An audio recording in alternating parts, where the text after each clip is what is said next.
Nunca tivemos tanto acesso e, ao mesmo tempo, nunca estivemos tão perdidos no que acessar. Essa frase, assim, parece que resume muito do que a gente sente hoje, né? Totalmente. Bem-vindos a esta nossa conversa. Vamos mergulhar um pouco na desorientação silenciosa da nossa era digital. Hoje a gente vai investigar como essas ferramentas, sabe, que prometiam tanta liberdade, o fluxo de informação, as conexões, parece que acabaram criando novas formas de prisão, talvez mais sutis. É verdade. O foco vai ser em 3 pontos que eu acho sustentam muito dessa ansiedade.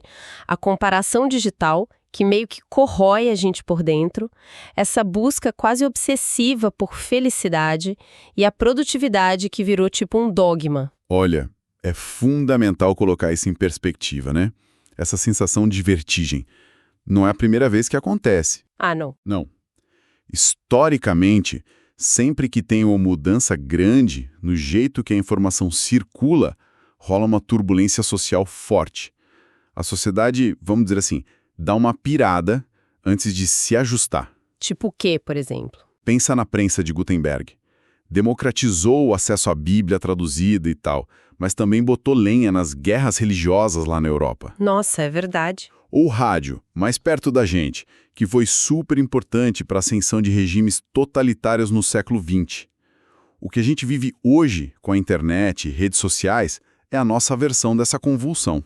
Então é um período de desorientação, mas talvez necessário. Exato. É desorientador, mas faz parte de uma reconfiguração, mesmo que seja dolorosa. É quase um pirar com lucidez, se é que isso existe, né? Como que pode, né? As redes sociais que eram para conectar viraram esse palco infinito onde a vida do outro parece sempre, sei lá, o mais brilhante. É isso. Antes a gente se comparava com o vizinho, o colega. Agora são milhares de vidas editadas. Exatamente. Como dizem por aí, citando Nelson Rodrigues, o mundo nunca foi grande coisa, a vida sempre teve suas dores e limitações, certo. Mas o alcance da comparação era limitado. Sim. Agora não. Ela tem em todo lugar, é instantânea, cada scroll, cada story, tá lá o convite para se comparar. E o que piora, eu acho, é a falta de métrica, né? Exato. Isso que uma das fontes aponta como crucial. A comparação acontece sem muita métrica. A gente não compara realidades inteiras. A gente compara os nossos bastidores com toda a bagunça, a dúvida. Um palco do outro que tá lá tudo iluminado, editado.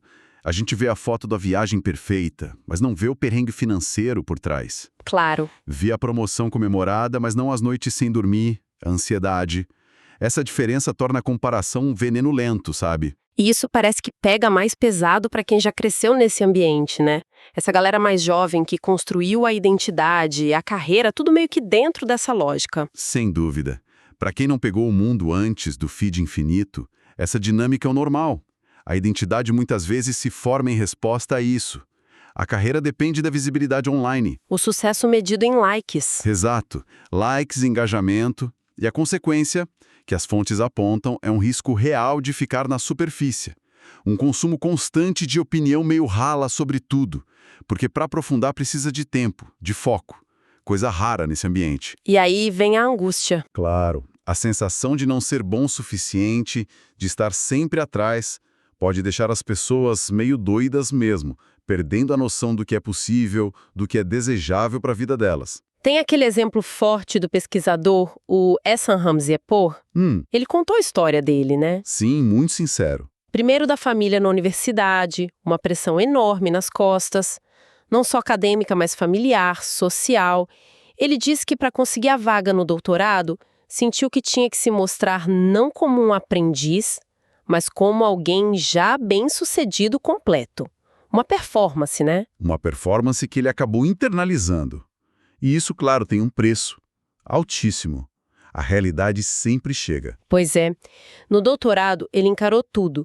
O desafio acadêmico pesado, choque cultural, o estresse da grana curta, reprovação em bolsa, dificuldade nas matérias. Complicado. E enquanto ele lutava com isso tudo, viu os colegas publicando, apresentando em congresso. Parecia que todo mundo avançava rápido. A imagem que ele usou é forte. Se sentia numa maratona infinita, sempre largando atrasado. Nossa. Mesmo ouvindo para de se comparar, não adianta muito, né? Porque o problema não é só comparar com o outro lá fora. É ter engolido essa lógica competitiva. A dissonância entre a imagem e a realidade. Exatamente. A história dele é um retrato perfeito de como essa cultura da comparação, ainda mais forte em lugares competitivos como a academia, pode minar a confiança e gerar um sentimento profundo de fracasso, mesmo quando a pessoa está conquistando coisas importantes. Pô, chegar no doutorado já é uma vitória. E a comparação digital só joga mais lenha nessa fogueira. Universaliza e intensifica isso tudo. E essa sensação de não dar conta, alimentada pela comparação, parece que empurra a gente direto para o segundo ponto. Essa busca quase desesperada por felicidade. Virou obrigação ser feliz. Uma performance também. Por que essa obsessão toda? É um paradoxo interessante, né? Uma das fontes até provoca, dizendo que essa obsessão pode, na verdade, deixar a gente mais idiota. Como assim? Isso lembra uma tradição antiga, lá dos gregos, Aristóteles, que associavam a melancolia a um pensamento mais profundo. A ideia não é que tristeza é sinal de inteligência, claro, Entendo. mas que talvez a disposição para encarar a complexidade, as dores do mundo, coisa que afasta a alegria fácil, seria parte da sabedoria. Aquela alegria constante, nesse raciocínio antigo, poderia vir de uma certa superficialidade, de não saber muita coisa. Aquela máxima talvez mal entendida de que a ignorância é uma bênção. Mas não é para romantizar a tristeza ou defender a ignorância, certo? A questão é a natureza dessa busca hoje em dia. Exatamente. Esquecer o que machuca, superar, buscar leveza, tudo isso é essencial. O problema é a busca incessante pela felicidade como um ideal romantizado. Aquele estado perfeito, sem rachaduras, que a gente vê muito online. Um holograma de felicidade. Perfeito. Um holograma que some quando você toca.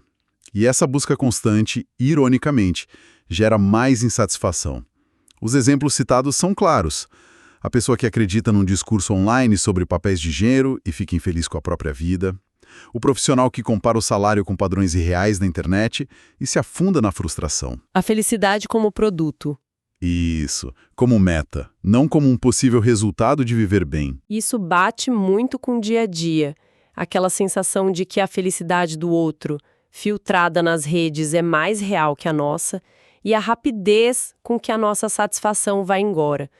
Conquista algo. Sim, Um emprego, um relacionamento, e logo a gente se adapta, a busca recomeça. Como a fonte disse direto, conseguiu o emprego, passou um dia, ele descobriu que trabalhar é um saco. é bem isso. A insatisfação parece ser o motor, e a felicidade idealizada, a cenoura na frente, inalcançável. E vem junto aquela nostalgia, aquele sentimento romântico de que antigamente era mais fácil, mais feliz. Essa idealização, seja do passado ou da vida do outro, é uma fuga, né? Fuga da complexidade do agora. A frase, o mundo nunca foi grande coisa, é um bom antídoto para isso. Entendi. Essa busca incessante pelo ideal pode nos tornar superficiais, sim, porque distrai do trabalho real de lidar com as dificuldades, as dores da existência. Levanta uma questão importante.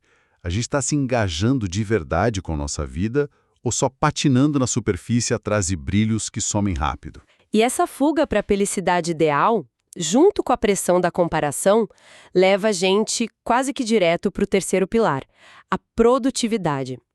Produtividade como religião.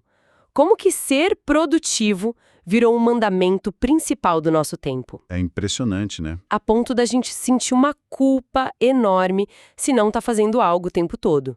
Descanso é preguiça, inatividade é inutilidade.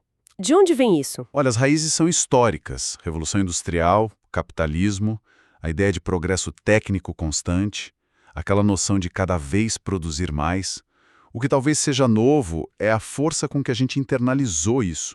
Virou um imperativo absoluto. A régua para medir nosso valor. Exatamente. Se não está sendo produtivo, a autocrítica é pesada. Sou um lixo, burro, doente, idiota.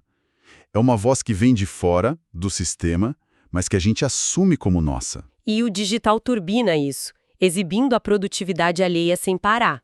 Com certeza, a produtividade hoje em dia é performática. Ela gera grana, status, reconhecimento e tem um marketing em cima disso o tempo todo. Guru de autoajuda, coach, até o jeito que a gente tem que mostrar a vida online. Sempre ativo, sempre em projetos. Até na educação dos filhos. Até isso, tudo otimizado para a produtividade futura. O problema central, claro, é que essa exigência é irreal. Ninguém, como a fonte diz, consegue ser produtivo o tempo todo. Impossível. Tentar viver assim nessa pressão não é virtude. Pode ser patológico, desequilíbrio total. É a receita para o burnout, para a exaustão. E aí volta a história do Essan com aquela metáfora da bicicleta que é genial. Muito boa. Depois de bater no fundo do poço com a pressão, uma conversa com o orientador mudou tudo. Ele percebeu que o foco estava errado. Estava obcecado em perseguir produtividade, conceber projetos novos e revolucionários. Tentando ser um inventor genial antes de saber o básico, né? Inventar bicicleta antes de aprender a pedalar. É uma armadilha comum, ainda mais em lugares que supervalorizam a inovação a qualquer custo. Exato. E o conselho foi simples, mas virou a chave. Você está aqui para aprender a andar de bicicleta, não para inventar uma bicicleta. Uau! Ele precisava sacar que o objetivo ali, no doutorado ou em qualquer aprendizado profundo, não era só entregar resultado espetacular. Era, antes de tudo, aprender a fazer pesquisa e aprender a prosperar naquele meio. Dominar as ferramentas, os métodos, a linguagem, a resiliência. Essa mudança de mentalidade é radical. Mudar o foco do resultado para o processo. Sim.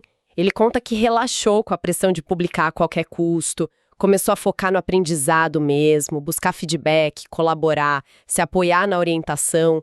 Cada projeto, mesmo os que não deram certo, virou um passo significativo, uma chance de melhorar a pedalada. Faz todo sentido. No pós-doc, ele continuou aprimorando essas habilidades antes de se sentir pronto para, aí sim, tentar inventar a própria bicicleta. Se a gente conecta isso com um quadro geral, a metáfora da bicicleta é um contraponto poderoso à tirania da produtividade.